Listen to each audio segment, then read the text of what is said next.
और साथ ही साथ उनके पास न्यूक्लियर पावर्ड 2 सबमरीन गालिबन मौजूद हैं। और कितनी बेहिस्सी है ना ये, फिर बातें करते हैं बड़ी बड़ी। पाकिस्तान ने चाइना के खरबों रुपए वापस करने से इनकार कर दिया है। पाकिस्तान को मुमकिना तौर पर क्या मुश्किलात पेश आ सकती हैं, ये बहस का आगाज पाकिस्तान के अंदर बहुत हद तक हो रहा है। एक तरफ सरहदों पर जाहिर टेंशन बढ़ रही है, दूसरी तरफ मुझे खदशा ये है कि ये दोनों मुल्कों के दरमियान हालात खराब करने का एक मोहरा भी हो सकता है। स्टोलन ट्रॉफी वापस करो, हर तरफ ये चर्चा हो रहा है, लेकिन एंजल हमें नहीं दिए। आज एक बहुत ही जिसको बोलते हैं जबरदस्त न्यूज है। चीन ने पाकिस्तान को नजरअंदाज कर दिया या फिर दोस्ती वाली लिस्ट में से निकाल दिया। इस वक्त ओपनली चाइना जो है इंडिया का स्टैंड ले रहा है, इंडिया को सपोर्ट कर रहा है और ग्लोबल पॉलिटिक्स में इस वक्त थरथराहट सी छा गई है। जो ख्वाब चाइना देखता था elephant and dragon let's dance together, वो चीज अब पॉसिबल हो रही है। और ये जो कहा है सच कहा है, और इन्होंने जो कहा है ऑब्जर्व किया है। उनके भी दोस्त हैं, वो अपने दोस्तों के साथ खड़े हुए। फ्री सर्विसेज ऑन अराइवल, जो वीजा जो जितना भी जो तमाम प्रोसीजर होता है उन्हें बड़ा आसान कर दिया गया इन 74 ममालिक के बाशिंदों के लिए। वहां से ये सवाल उभरा कि पाकिस्तान का आखिर इस फहरिस्त के अंदर नाम क्यों नहीं डाला। अगर हम नहीं देंगे तो कल को हमें मजीद प्रोडक्ट्स के लिए फाइनेंसिंग नहीं होगी। लास्ट 2 इयर्स में बैरूनी सरमायाकारी में 140% का जो है इससे भी ज्यादा कमी देखने को मिली। चीन की जानिब से इस फहरिस्त के अंदर पाकिस्तान को क्यों नहीं डाला गया। $228 मिलियन की सरमायाकारी निकाल ली गई। चाइना और इंडिया की क्लोजनेस पाकिस्तान के लिए कितना बड़ा थ्रेट हो सकती है, और चाइना का ये बहुत बड़ा पॉलिटिकल मूव भी आप इसको कह सकते हैं।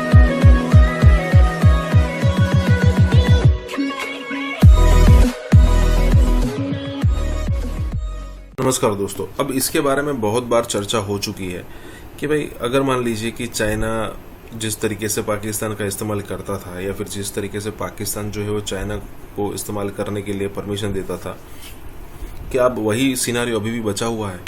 और अब ये सिनारियो बहुत हद तक कम हो चुका है, क्योंकि देखिए जितनी इन्वेस्टमेंट की थी चाइना ने वो सारी जीरो होने के कगार पर है। उसके अलावा भारत के खिलाफ प्रॉक्सी वॉर के लिए चाइना ने जिस हिसाब से पाकिस्तान से एक्सपेक्टेशन की थी वो फुलफिल नहीं होती दिख रही। उसके अलावा ऊपर से बात यहाँ पर यह भी है कि अगर मान लीजिए आने वाले दिनों में इंडिया और पाकिस्तान के बीच में एक और वॉर टाइप की सिचुएशन होती है, तो क्या अब जो है वो चाइना उस हिसाब से मदद करेगा जिस हिसाब से उसने करने की ट्राई की थी। तो लग रहा है कि नहीं, वो बिल्कुल अब उस हिसाब से मदद नहीं करने वाला। तो ऊपर से अब ये भी न्यूज़ आ रही है कि जो भी कर्जा चाइना का है वो पाकिस्तान देने से मना कर रहा है। कहने का मतलब ये है कि सेहत से मीठी, हिमालय से ऊंची और दरिया से गहरी जो दोस्ती थी ना, उसमें अब खटास आ चुकी है। इसी के साथ ये वीडियो शुरू करते हैं। और हाँ दोस्तों, सुपर थैंक्स के जरिए हमें मदद करना ना भूले। पाकिस्तान ने चाइना के खरबों रुपए वापस करने से इनकार कर दिया है। जी हाँ, चाइना ने पाकिस्तान में सीपेक के तहत जो पावर प्लांट्स लगा रखे हैं उनके 470 अरब रुपए हमारी तरफ वाजिबुल अदा है। तो हुकूमत ने IMF को इन्फॉर्म किया है कि ये 470 अरब रुपए नहीं है, सिर्फ 250 अरब रुपए हैं, क्योंकि 220 अरब रुपए हमने अदा करने ही नहीं है। इस मुतालिक पाकिस्तान चाइना के साथ मुज़ाकरात शुरू भी करने जा रहा है, लेकिन मुझे खदशा ये है कि ये दोनों मुल्कों के दरमियान हालात खराब करने का एक मोहरा भी हो सकता है। क्यों? चाइना सिर्फ सीपेक के तहत हमारे यहां $25.5 अरब की सरमायाकारी कर चुका है, और ये जो पैसे हैं ये चाइनीज हुकूमत के नहीं है, ये चाइना के प्राइवेट लोगों के, प्राइवेट बैंकों के पैसे हैं, जिनका मुनाफा अगर हम नहीं देंगे तो कल को हमें मजीद प्रोडक्ट्स के लिए फाइनेंसिंग नहीं होगी। क्या चीन ने वाकई पाकिस्तान को नजरअंदाज कर दिया? पाकिस्तान को मुमकिना तौर पर क्या मुश्किलात पेश आ सकती हैं? ये बहस का आगाज पाकिस्तान के अंदर बहुत हद तक हो रहा है। इसी के ऊपर आज के इस ब्लॉग में बात करनी है। तो इस बहस का आगाज कब हुआ है और क्यों हुआ है कि चीन ने पाकिस्तान को नजरअंदाज कर दिया या फिर दोस्ती वाली लिस्ट में से निकाल दिया? तो खबर यह सामने आती है कि चीन की जानिब से 74 ममालिक पर मुश्तमिल एक फहरिस्त जारी की जाती है। इस फहरिस्त के अंदर लातीनी अमेरिका, मगरबी ममालिक और खलीजी ममालिक और मलेशिया जैसा मुल्क इस फहरिस्त के अंदर शामिल होता है। तो सवाल यहां पर यह उभरता है कि आखिर चीन और पाकिस्तान के इतने अहम ताल्लुकात हैं, चाहे वो आलमी सतह के ऊपर सिफारती सतह के ताल्लुकात हों, चाहे वो सीपैक की सूरत में माशी ताल्लुकात हों, या फिर तस्वीराती हवाले से ताल्लुकात हों, और दोनों ये बरमला कहते हैं कि हम दोनों की जो दोस्ती है ये आयरन ब्रदर्स एक दूसरे को कहते हैं, मगर उसके बावजूद भी चीन की जानिब से इस फहरिस्त के अंदर पाकिस्तान को क्यों नहीं डाला गया?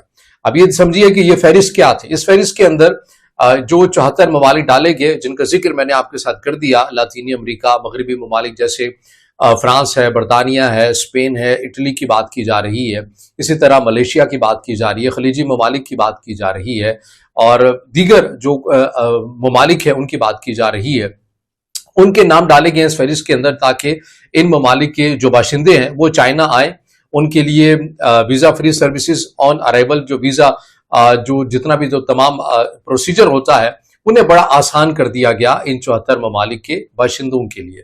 वहां से ये सवाल उभरा कि पाकिस्तान का आखिर इस फहरिस्त के अंदर नाम क्यों नहीं डाला गया।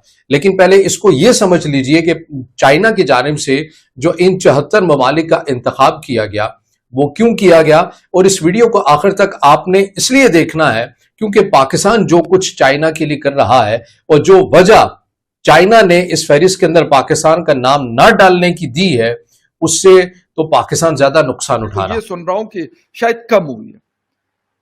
लास्ट 2 इयर्स में पाकिस्तान के टेलीकॉम सेक्टर जो बड़ा ग्रोइंग एक सेक्टर हुआ करता था, में बैरूनी सरमायाकारी में 140% का जो है इससे भी ज्यादा कमी देखने को मिली। पीटीए की रिपोर्ट के मुताबिक टेलीकॉम सेक्टर में माली साल 2024-25 में बराह रास्त $97 मिलियन बैरूनी सरमायाकारी की गई, जबकि $228 मिलियन की सरमायाकारी निकाल ली गई। ये सिर्फ एक सेक्टर की बात बता। यामाहा एक बहुत बड़ा ग्रुप था जापान का, उन्होंने अपना सेटअप बंद कर दिया। टेलीनॉर पाकिस्तान टेलीकम्युनिकेशन में एक बड़ा जबरदस्त किस्म की कंपनी किसी जमाने में हुआ करती थी, उन्होंने अपना बिजनेस बेचकर पाकिस्तान के लोकल कंपनी को देकर लोग निकल गए। इस तरह शेल पाकिस्तान ने अपना बिजनेस बेच दिया। काफी सारे कंपनीज ने अपने बिजनेसेस को यहां पर लोकल्स के तो अब मैंने रफान जो है काफी बड़ा ग्रुप है, ये कस्टर्ड वगैरह और इस तरह की फूड आइटम्स उनकी भी है और बड़ी अच्छी, मतलब उनका वो यूएसए का ग्रुप है, उन्होंने अपना सेटअप बेचने की कुछ लोगों से लोकल गालिबन निशात से या किसी से उनकी बात चल रही है, तो उनको शायद भेज दें।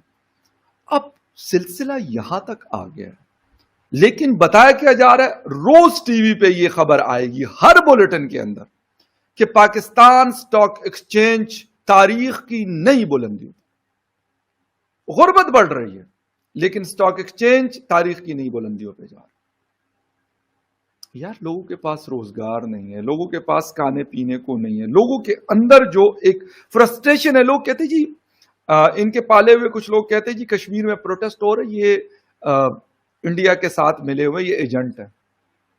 यानी हर वो शख्स एजेंट है जो ये कहता है कि यार ये मेरा हक है, मुझे दो, मुझे सस्ता आटा दो, मुझे सस्ता घी तेल दो, मुझे जो है तालीम की सहूलियात मुयस्सर करो, मुझे अच्छी हेल्थ फैसिलिटीज दो। खुद के इलाज कहां पे होते हैं? मियां नवाज शरीफ साहब शायद 10 या 15 दिन जिनेवा के अस्पताल से इलाज करवाते। बेटी इनकी यहां पे क्या बात कर रही है? बेटी इनकी कहते पंजाब के अस्पतालों में तो पूरे पाकिस्तान के लोग आकर इलाज करते। जो है उसका बॉर्डर लगता है अफगानिस्तान के साथ, और हमने बोल दिया कि पीओके हमारा है, और अफगानिस्तान ने बोला वी एग्री विद यू। क्या बोला? दोबारा बोलता हूं, Afghanistan agrees, PoK belongs to you, and secondly जो अफगानिस्तान का बॉर्डर है वो भारत के साथ लगता है। Game over for Pakistan. अब हमने किया कैसे? पहले तो हमने बोला कि देखो, जब भी हम डिप्लोमेसी में बात करते हैं या बिजनेस में बात करते हैं, हम देखते हैं कि दोनों की कॉमन ग्राउंड क्या है। तो कॉमन ग्राउंड ये निकला कि अफगानिस्तान भी दुखी है एक जानवर से, हम भी दुखी हैं, और हमने यूज किया वर्ड क्रॉस बॉर्डर टेररिज्म। ये हमारा शेयर्ड थ्रेट है। हमने कोई छुपकर बात नहीं करी। जयशंकर जी ने नाम लिया पाकिस्तान का कि पाकिस्तान वो नसूर है जो तुम्हें भी तंग कर रहा है, हमें भी तंग कर रहा है। और जो मुताकी है, यही जो ये फॉरेन मिनिस्टर आया है अफगानिस्तान का, उन्होंने बोला कि पहली बात यह है कि yes we both have a common enemy, but Afghanistan हम कभी भी अलाउ नहीं करेंगे कि अपनी धरती को भारत के खिलाफ यूज किया जाए। ये तालिबान बोल रहा है। ये वही तालिबान जो पाकिस्तान सोचता था कि उसकी जेब में है और उन्हें कभी भी यूज कर सकता है भारत के खिलाफ।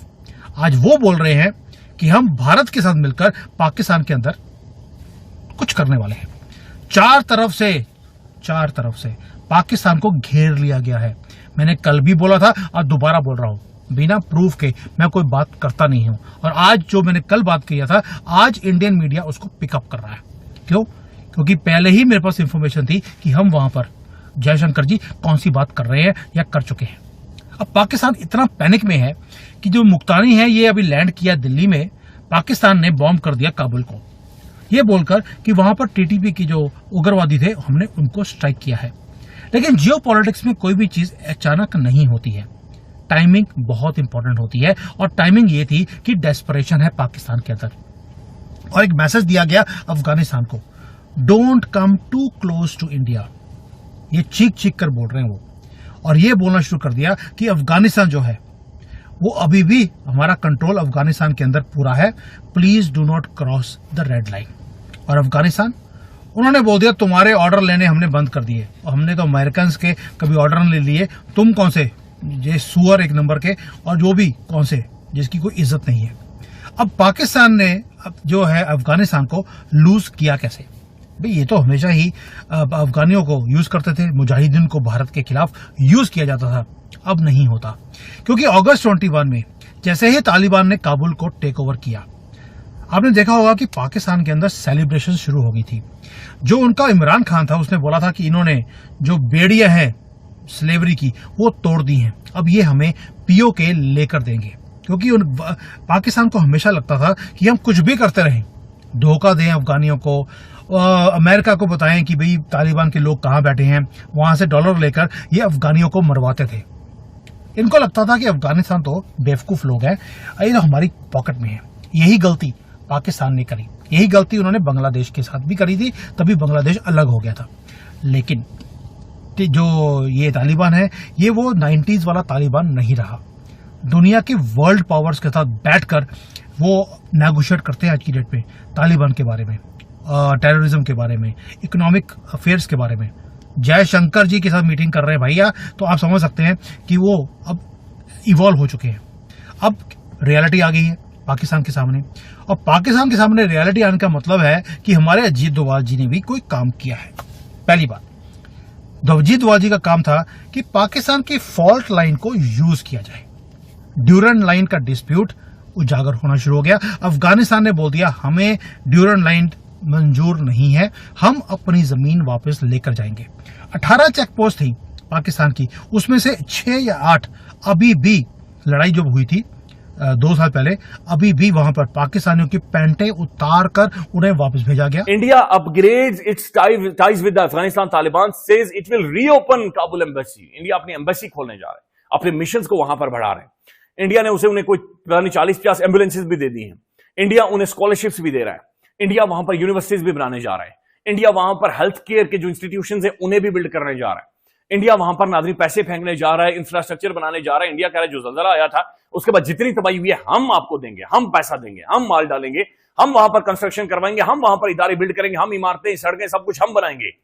और अफगानिस्तान उसे कह रहा आ जाओ, इन्वेस्टमेंट लेकर आ जाओ, माइनिंग के अंदर इन्वेस्टमेंट करो। तो ये इंडिया नादरीन वहां पर अफगानिस्तान पर मेहरबान क्यों है? एक तो नादरीन वो सेंट्रल एशिया तक जाना चाह रहा है ऑब्वियसली, और दूसरी बात यह है कि वो पाकिस्तान के खिलाफ उन्हें इस्तेमाल करेगा। हमने इसे काउंटर करना है। हम अपनी दोनों बॉर्डर्स को लेकर वल्नरेबल नहीं हो सकते, हम इतना वल्नरेबल या इतना डिटेरियोरेट नहीं कर सकते, लेकिन हम कर रहे हैं क्योंकि हमारी तरजीहात के अंदर नादरीन ये चीजें शामिल नहीं है। सलमान अकरम राजा साहब का जवाब आया है कल जो DGIS साहब ने एक प्रेस कॉन्फ्रेंस की। जापान में जितने भी रेस्टोरेंट ओपन होते हैं उन पे लिखा जाता है कि इंडियन रेस्टोरेंट, हालांकि हम पाकिस्तानी होने के बावजूद हमें लिखना पड़ता है कि इंडो रेस्टोरेंट। कराची का एक रास्ता क्रीक से ही होकर गुजरता है, उसे ऐसा करारा जवाब मिलेगा कि इतिहास और भूगोल दोनों बदल जाएंगे। भारतीय वजीर दिफा राजनाथ सिंह ने स्टेटमेंट दी है, वो कह रहे हैं कि हम लाहौर पहुंचे थे, अब हम कराची आ जाएंगे। इंडिया वाला आपका खतरा खत्म नहीं हुआ, हो सकता है चंद दिनों में या चंद हफ्तों में दोबारा इसका सामना करना पड़ेगा। राजनाथ सिंह साहब हैं वो ये कह रहे हैं कि हम कराची पहुंचेंगे। आप ये समझ रहे थे कि कश्मीरी थोड़े बहुत नाराज हो जाएंगे, लेकिन आप ये नहीं सोच रहे थे कि उनकी नाराजगी कोई इस तरह की शक्ल इख्तियार कर लेगी।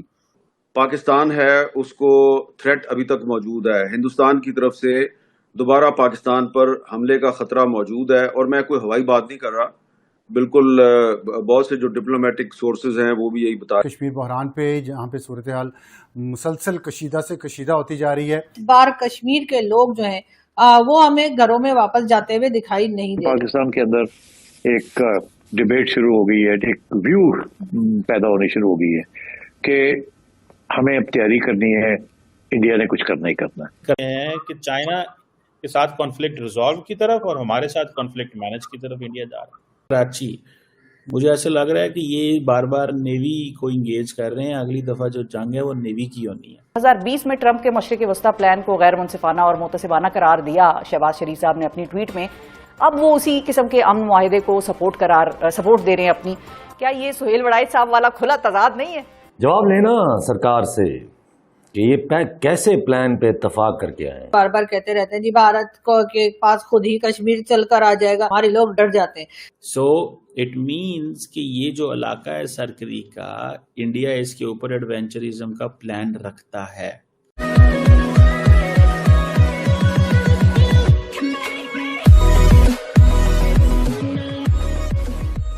नमस्कार दोस्तों, अब यहाँ पर बात हो रही है कि आने वाले दिनों में डेफिनेटली ऐसा होने वाला है कि इंडिया जो है वो अब तो बिना रुके ना ही डरे सीधा लाहौर में घुस जाता है। लेकिन अब आने वाले दिनों में ऐसा होने वाला है कि अगर इंडिया और पाकिस्तान के बीच में कॉन्फ्लिक्ट हुई तो इंडिया लाहौर को पास करते हुए कराची तक पहुंचेगा और पाकिस्तान की हिम्मत नहीं होगी कि इंडिया के साथ लड़ सके। और अगर पाकिस्तान को अपना हिस्ट्री नहीं बिगाड़नी है, अपना भूगोल नहीं बिगाड़ना है, मतलब कि अपना नक्शा नहीं बिगाड़ना है, तो पाकिस्तान को ये सारी चीज़ें छोड़ देनी चाहिए, आतंकवाद और ये सारी चीज़ें। और अच्छी बात यह है कि मतलब कि इंडिया के साथ या फिर कहे कि नॉर्मलाइज करने के लिए पहल करनी चाहिए। मतलब अगर वो आतंकवाद रोकता है तो पहल ही मानी जाएगी, क्योंकि वही तो सबसे बड़ी चीज़ है जो इंडिया और पाकिस्तान के बीच में रुकी पड़ी है। अगर ये चीज़ ना हो तो फिर इंडिया और पाकिस्तान के बीच में कोई प्रॉब्लम ही नहीं है, ना ही वो कश्मीर के बीच में बॉर्डर बनता।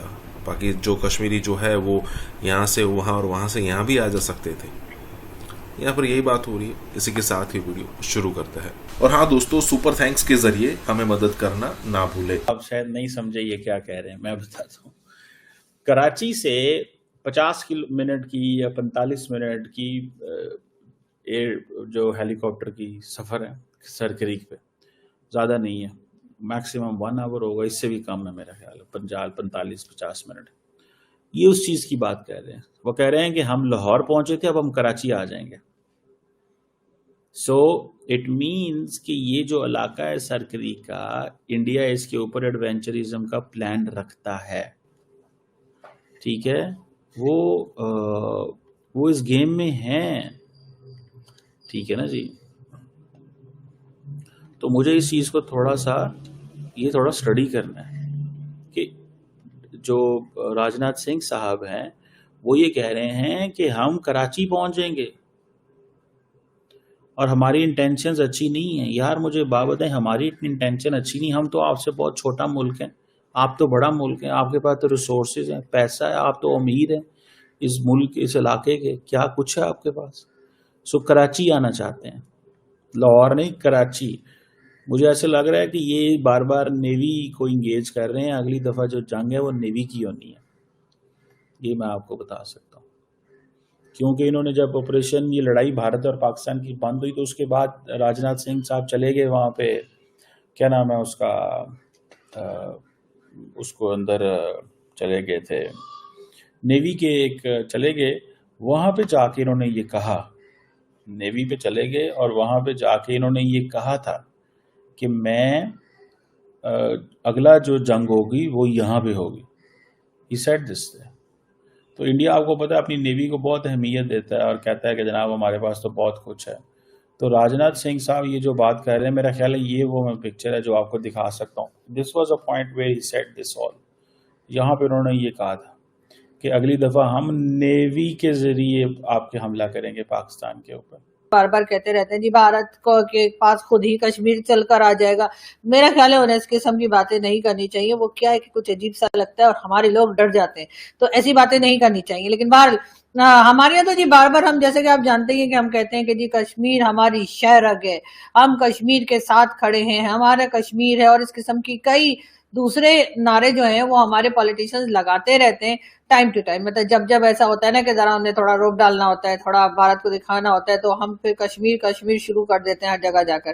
तो जी अब हुआ ये कि कश्मीर में जिस तरह के प्रोटेस्ट चल रहे हैं, तो जाहिर है कि अब ये डर खौफ भी है कि जी भारत का मीडिया जो है वो दिखा भी रहा है, बात भी कर रहा है, साथ साथ ये भी कहा जा रहा है कि जी भारतीय मीडिया जो है ना वो प्रोपेगेंडा फैला रहा है। जी ऐसा कुछ भी नहीं हुआ, हमारे यहाँ तो कोई बिल्कुल अमन है, कोई बात ही नहीं है, थोड़े बहुत नाराजगी है वो हम सही कर लेंगे, ऐसा हमारे प्राइम मिनिस्टर साहब का कहना है। लेकिन जब उन्होंने कमेटी बनाकर वहां भेजी है तो भाई ये इश्यूज आप पहले ही सॉल्व कर लेते। लेकिन उसके साथ साथ, क्योंकि मैंने आपसे कहा कि जब कश्मीर की बात आती है, बल्कि कश्मीर तो क्या, अगर बलूचिस्तान की बात हो जाए, KPK की बात हो जाए, या पाकिस्तान में कहीं भी कुछ हो रहा हो, तो आपको तो पता ही है ना क्या हम लोग क्या कहते हैं, आपको याद ही होगा, राह की साजिश। जी हाँ, और एक बार फिर यही कहा जा रहा है कि कहीं ना कहीं जो है जी ये इंडियन एजेंसीज जो है ना जी वो इन्वॉल्व है और वो कश्मीर में गड़बड़ करा रही है। मतलब हम अपनी गलती कभी ना मानने की हमने कसम खा रहे।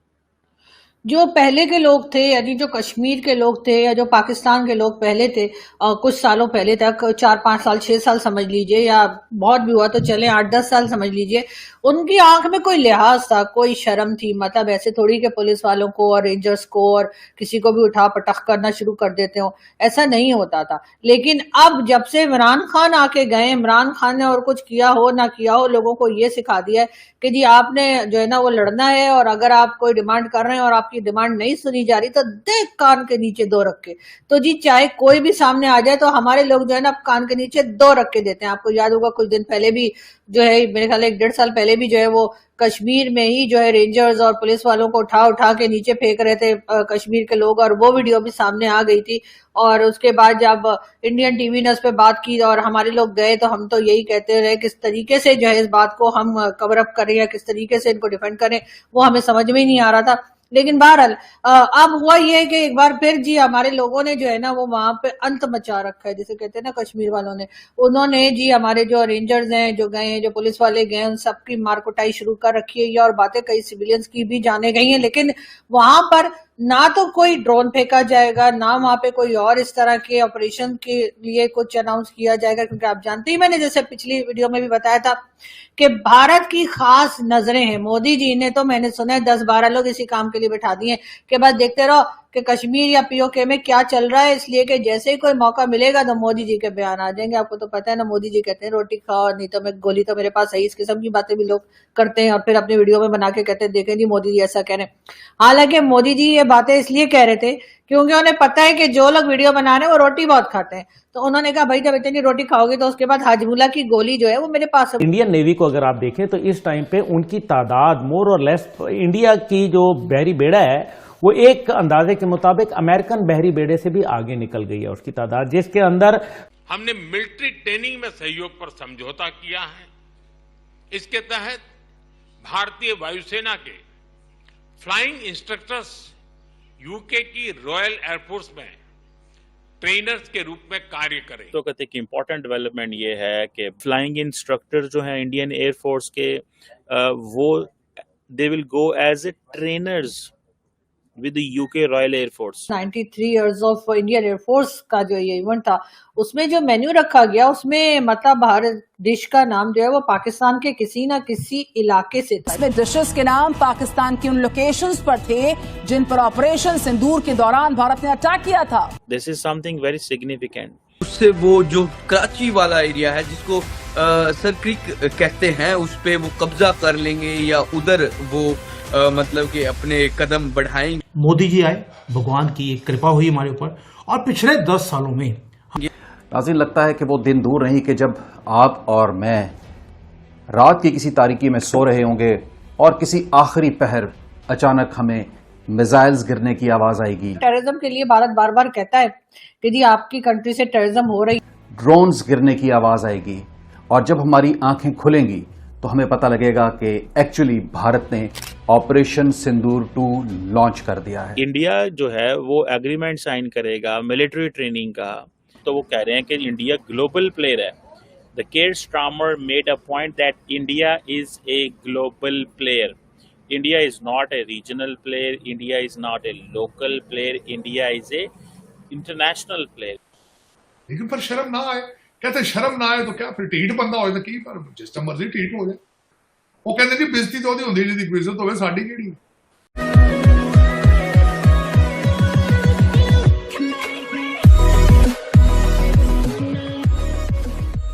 नमस्कार दोस्तों, अब यहाँ पर इंडियन एयरफोर्स की बात हो रही है। दो अलग अलग मुद्दों पर बात हो रही है कि 93 ईयर्स होने के बाद यहाँ पर किस हिसाब से इंडिया ने जो मेन्यू रखा है। तो इंडियन एयरफोर्स ने पाकिस्तान के जहाँ जहाँ पर तबाही मचाई थी वहाँ के नाम यहाँ पर नोट किए गए हैं। और दूसरा ये है कि आने वाले दिनों में इंडियन एयरफोर्स जो है वो ब्रिटिश की रॉयल जो फोर्स है, मतलब कि एयरफोर्स, उसको भी ट्रेनिंग देने वाली है। दोनों मुद्दों पर बात हो रही है। लेकिन पाकिस्तान को उन सारी चीज़ों से फ़र्क नहीं पड़ता कि अगर इंडिया किसी ब्रिटिश को ट्रेन करने वाला है या फिर इस डिस्कशन होता है उनको ऐसा भी लगता है कि इंडिया बहुत आगे बढ़ गया वगैरह वगैरह। लेकिन उनको तकलीफ तब होती है जब इस टाइप की बात आती है कि इंडिया ने पाकिस्तान को प्रोवोक करने के लिए मेनू के डिश के नाम कुछ अजीब रखे हैं। मतलब जहाँ जहाँ इंडियन एयरफोर्स ने तबाही मचाई थी उसके नाम रखे हैं। जैसे होता है ना कि 71 में 93,000 सोल्जर्स का यहाँ पर सरेंडर करवाया गया था। तो इंडिया, मतलब बहुत बार ऐसा होता है कि वो सरेंडर वाली फ़ोटो जब दिखाता है तो पाकिस्तान को अच्छा नहीं लगता। मतलब अगर मान लीजिए इंडिया यहाँ से 5 ट्रिलियन की इकोनॉमी, 10 ट्रिलियन की इकोनॉमी भी अगर बन जाता है तो कोई फ़र्क नहीं पड़ेगा, डिस्कशन होगा। लेकिन जब इस तरीके से बेइज्जत किया जाता है ना, तब उनको बहुत फ़र्क पड़ता है। इसी के साथ ही वीडियो शुरू करते हैं। और हाँ दोस्तों, सुपर थैंक्स के जरिए हमें मदद करना ना भूले। इंडिया ने जो साइन किए हैं एग्रीमेंट, उसमें मिलिट्री ट्रेनिंग, फ्लाइंग इंस्ट्रक्टर जो हैं इंडियन एयरफोर्स के, वो they will go as a trainers with the UK Royal Air Force। अच्छा, ये एक नई चीज़ है हमारे लिए।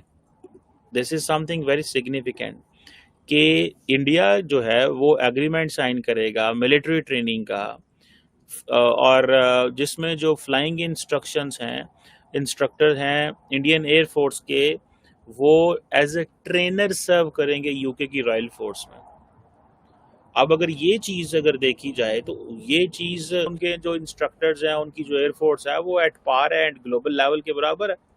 अब वो कह रहे हैं जनाब कि जो इंडियन एयरफोर्स है वो फ्लाई करेगी एज एन इंस्ट्रक्टर जिनको इंटीग्रेट किया जाएगा यूके की रॉयल एयरफोर्स ट्रेनिंग के अंदर। अब ये चीज़ें पाकिस्तान को एक्सेस नहीं दी जाती लार्जली, सो हमें नहीं ये पूछा जाता, और ये चीज़ें इस तरह नहीं हैं। तो और दूसरी बात यह है कि दोनों जो मुल्क हैं वो क्या करने जा रहे हैं कि वो इनिशियल जो गवर्नमेंट टू गवर्नमेंट एग्रीमेंट होगा, जिसमें इनिशियल सप्लाई ऑफ जो light weight multi role missile system है वो इंडियन एयर डिफेंस कैपेबिलिटी को इन्हेंस करेंगे, और आत्मनिर्भर भारत के चक्कर में वो इंडिया में प्रोड्यूस होंगे। और अब इंडिया वो उनको कह रहा है कि भाई तुम इधर आओ, हर चीज में ये partnership. 93 years of Indian air force का जो ये इवेंट था, उसमें जो मेन्यू रखा गया उसमें मतलब भारत देश का नाम जो है वो पाकिस्तान के किसी ना किसी इलाके से था। यानी कोई ना कोई पाकिस्तान का एरिया ऐसा था, चाहे बालाकोट लिख लीजिए, चाहे मुरीद के हो, चाहे रावलपिंडी हो, बहुत से डिशेस जो है रावलपिंडी, चिकन टिक्का और इस किस्म के नाम जो है वो रखे गए। तो जी बहरहाल ये मेन्यू कार्ड जो है वो पाकिस्तान में भी कई लोग देख रहे हैं और हम इसको बड़ा लाइटली ले रहे हैं और बड़ा जैसे कहना चाहिए कि उसको हंसी मजाक में लिया जा रहा है। और यकीनन भारत ने भी जब ये मेन्यू कार्ड बनाया होगा, या भारत की एजेंसीज ने, या भारत की गवर्नमेंट ने, या एयरफोर्स ने, तो शायद उन्होंने भी एक शरारत में ये सब नाम रखे होंगे डिशेस के। लेकिन हाँ, ये जरूर है कि इसका मतलब है कि मटन भी बन रहा है और चिकन भी बन रहा है। लेकिन ये जरूर है कि बार बार इसके ऊपर जो है वो इंडियन मीडिया पे भी बात की जा रही है। पाकिस्तान में तो खैर हम लोग हंसी मजाक में ले रहे हैं और यकीनन भारत में भी इसको हंसी मजाक में ही लिया जा रहा होगा। लेकिन आई विश के इस तरह की सिचुएशन दोबारा ना बने जिसमें कि हिंदुस्तान और पाकिस्तान एक बार फिर किसी किस्म के अटैक या वॉर की तरफ जाएं। दोनों कंट्रीज में अमन रहे, दोनों कंट्रीज में खुशहाली रहे और दोनों कंट्रीज के जो लीडर्स हैं वो कोई ऐसी पॉलिसीज बनाएं जिससे कि अमन जो है वो ज्यादा अरसे तक चल सके। खैर, बात हम करेंगे अफगानिस्तान की। और अफगानिस्तान के फॉरेन मिनिस्टर जो है जी हाँ वो भारत पहुंच चुके हैं। और जैसा कि आप लोग जानते ही हैं कि अफगानिस्तान के साथ तो जी हमारा बहुत ही याराना लगता था। हमें तो ये भी कहा गया था कि जब अफगानिस्तान की गवर्नमेंट आ जाएगी, वैसे ये इमरान खान साहब के टाइम पर उनकी एक जो पार्टी मेंबर थी उन्होंने टीवी चैनल पे कहा था कि जब अफगानिस्तान में तालिबान की गवर्नमेंट आ जाएगी तो वो भारत से हमें कश्मीर लेकर देंगे। बहरहाल ऐसा तो ना हो पाया।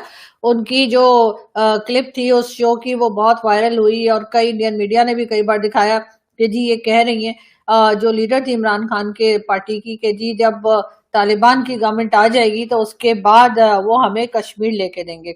उसके साथ ही जी हमने जो है वो इस्लामाबाद में जो एक हाईवे है उसका नाम हमने श्रीनगर हाईवे रख दिया। हो सकता है इस वजह से भी थोड़ा कंफ्यूजन हो गई है तालिबान को या तालिबान की गवर्नमेंट को, और वो बजाय भारत वाला कश्मीर लेने के हमारे यहाँ पे श्रीनगर हाईवे तक आने की कोशिश कर रहे हैं। कई बार कहा गया है कि जो तालिबान की अटैक्स चल रहे हैं तालिबान के वो इस्लामाबाद तक पहुंच सकते हैं और मारगला हिल्स तक जा सकते हैं, और मारगला हिल्स के कुछ ही आगे जो है ये श्रीनगर हाईवे जो है वो भी है। तो यकीनन हमारी गलती हमारी है जब हम नाम ही गलत सलत अपने यहाँ पे रख देंगे और फिर ये सोचेंगे कि अब तालिबान आएंगे और वो हमें कश्मीर लेके देंगे, तो जाहिर है इसमें तो गलती हमारी है कि हम उन्हें मिसगाइड कर रहे हैं। मगर ये जरूर है कि तालिबान जो है उनकी अब कह लीजिए कि बातचीत और उनके टर्म्स जो है वो भारत से बहुत अच्छे होते हुए हमें दिखाई दे रहे हैं। जिस तरह से आमिर खान मुत्तकी जो है यानी कि जो फॉरेन मिनिस्टर है अफगानिस्तान के वो भारत पहुंचे हैं और वो आज यानी 9 अक्टूबर से लेकर और 16 अक्टूबर तक भारत में रहने, और उनके इस विजिट में डेफिनेटली पाकिस्तान के बारे में भी बात होगी, ट्रेड की बात भी होगी, दूसरी चीजों को लेकर भी बहुत बातें की जाएंगी जितने दिन हैं बीच में। लेकिन ज्यादा बात जो है वो डर यही है पाकिस्तान को कि कहीं पाकिस्तान को लेकर भारत और अफगानिस्तान हाथ ना मिला ले। वैसे यहाँ पे हमें भारत और अफगानिस्तान हाथ मिलाता वही नजर आ रहा है, लेकिन बात सारी ये कि अगर इन्होंने हाथ इस तरह से मिला लिए और कहा कि ठीक है अब पाकिस्तान को सबक सिखाने का फैसला कर लिया और हमारे खिलाफ हो गए, तब हम क्या करें।